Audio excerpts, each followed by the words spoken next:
Shalom. First and foremost, I want to give all praises, honor, and glory to Yahweh Ba'Hashem Yahushai, Ba'Hashem Ruchakwadash. Double honors to the apostles and elders of Great Millstone who rule well and teach well. Peace and blessings to the elect out there that's pushing this word in all truth and sincerity. All right, this lesson is just going to be about Jacob's trouble because, in recent news, you got my gears turning towards meditating upon Jacob's trouble. And recent local news, I should say, because here in Memphis, Tennessee, we have two bridges that go from West Memphis to, Memphis, Tennessee, West Memphis, Arkansas to, Memphis, Tennessee, and a lot of 18-wheelers, from the southeast region use this bridge to get across the Mississippi River to get to places like Arkansas, Oklahoma, Texas. You know, it's one of the main bridges. But there's two of them, and one of the bridges closed down indefinitely until they can fix this crack that they discovered recently on that bridge. And as you can see, there's a shit ton of 18-wheelers, backed up, and it's taken like an hour to just get across the other bridge. But yeah, it just made me think of, and also, in the southeast, there's gas shortages because of a cyber attack on gasoline pumps. And gas prices are also high. So, and then the more people talk about gas shortages, the more people are going to panic and run to the gas pumps and try to stock up, creating a bigger shortage. Just kind of like how you saw with the whole toilet paper thing when coronavirus started and lockdown started. But anyways, it made me think of this. 2nd Ezra 15 and 14, it says, "Woe to the world and them that dwell therein, for the sword in their destruction draweth nigh, and one people shall stand up and fight against another, and swords in their hands. For there shall be sedition among men, and invading one another. They shall not regard their kings nor princes, and the course of their actions shall stand in their power." All right, so this is going into Jacob's trouble, like I said in the beginning of the video, because, sedition among men, meaning people are going to be divided, which, people are more divided than ever. They don't know whether, they don't know, what's going on, man. People distrust the government. They distrust the media. They don't know what's in the vaccine, if they should wear a mask, wear 2 masks, wear no mask, take the vaccine, not take the vaccine. People are just, confused. And that's also in the scriptures. I think it's in 2nd Ezra, the 16th chapter, which I'll get later. But verse 17, "A man shall desire to go into a city and shall not be able." And that's why, the bridge closing down made me think of this. Like, all it takes is, just a few cones to block off a bridge or a little crack, and, transportation shuts down. But also, we got a glimpse of it during the coronavirus lockdown. There's many ways that this can come to pass. We also say, a false flag terrorist attack can, put the government in a declare martial law, and military checkpoints can be set up, and you can't travel unless you have some type of authority to. And we also got a glimpse of that when lockdown happened. There wasn't necessarily checkpoints, but the media said you weren't allowed to travel unless it was due, you were essential. But continuing on, verse 18, "For because of their pride the cities shall be troubled, the houses shall be destroyed, and men shall be afraid." So, it's because people are prideful, because it's, people don't want to acknowledge the Lord, because these things are happening. Let me go to chapter 16. Let me get Um, Second Ezra 16, and I'll start at 19. It says, "Behold, famine and plague, tribulation and anguish are sent as scourges for a minute."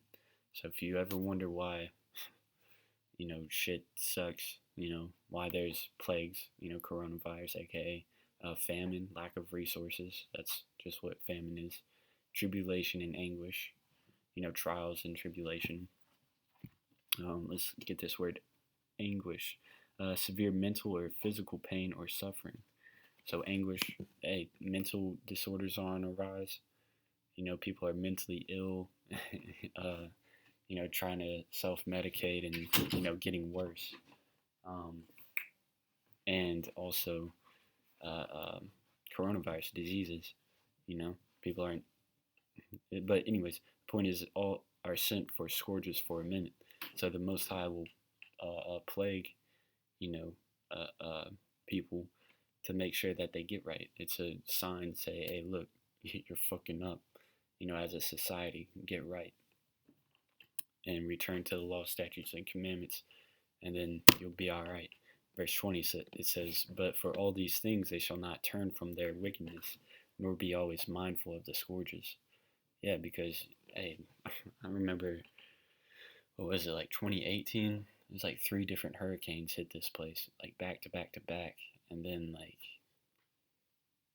you know, those cities, it was like Houston, New Orleans, and then like that East Coast, they just went back to their same bullshit. Didn't even think twice to acknowledge the Lord. Even with this coronavirus, when shit shut down, people were kind of looking for answers, looking for hope. But then now that it's reopening, they're not always mindful of the scourges. They just go back to their bullshit. Verse 21, it says, "Behold, victuals shall be so good cheap upon earth, that they shall think themselves to be in good case." You know? And even then shall evils grow upon earth, sword, famine, and great confusion. So people think that they're in a good case right now because, yeah, there might be gas shortages in some states, but they can still get gas and they can still transport by other means, and they can still get their Wendy's 4 for 4, you know. So they think that they're in good case, but it says, "But even then shall evils grow upon earth, sword, famine, and great confusion." So military tension, more lack of resources, and great confusion. Like I said, disinformation and misinformation is at an all-time high, and people are confused. They don't know what to think anymore. It says, "Many of them that dwell upon the earth shall perish of famine, and the other that escape the hunger shall the sword destroy." Yeah, because let's go back to 2 Ezra 15. It says, "For there shall be sedition among men, and invading one another." So you're going to have people fighting over resources, in that time of Jacob's trouble. And, these are just glimpses of it, They shall not regard their kings nor princes, and the course of their actions shall stand in their power. Man shall desire to go into a city and shall not be able. For because of their pride the city shall be troubled, the houses shall be troubled, and men shall be afraid. A man shall have no pity upon his neighbor, but shall destroy their houses with the sword. Sit, lay. Slacking, my dog's wanting something. It says, "But shall destroy their houses with the sword and spoil their goods," or resources, because of the lack of bread and for great tribulation. So, as confusion, misinformation, disinformation are on a rise, sedition among men are on a rise, lack of resources is on a rise, more violence takes place, more violent, like, like I said, like, and especially when you have, social media, everybody's saying, oh, there's lack of gas, you're going to have people fighting over gas. And then the more people fight, the more people get scared, and they're going to start, getting their guns out. And also, we got a glimpse of that during the lockdown, is gun sales went on an all-time rise. They're, what are they called? Firearm dealers on the news admitting, like, yeah, panic is great for gun sales and ammunition sales. The more people are scared, the more we make. So and and right now, this isn't a big news story. It just got my gears turning towards this, but I'm definitely gonna keep an eye on it. See if it does rise, But it's a glimpse right now. Um, but um, yeah, that's pretty much the point. So with that, Lord willing, this video was edifying. Once again, I'm gonna give all praises, honor, and glory to Yahweh Ba'ashem, Yahweh Shai, Ba'ashem Rakakodash. Double honors to the apostles and others, a great millstone, to rule well and teach well. Peace and blessings to the elect out there. Shalom.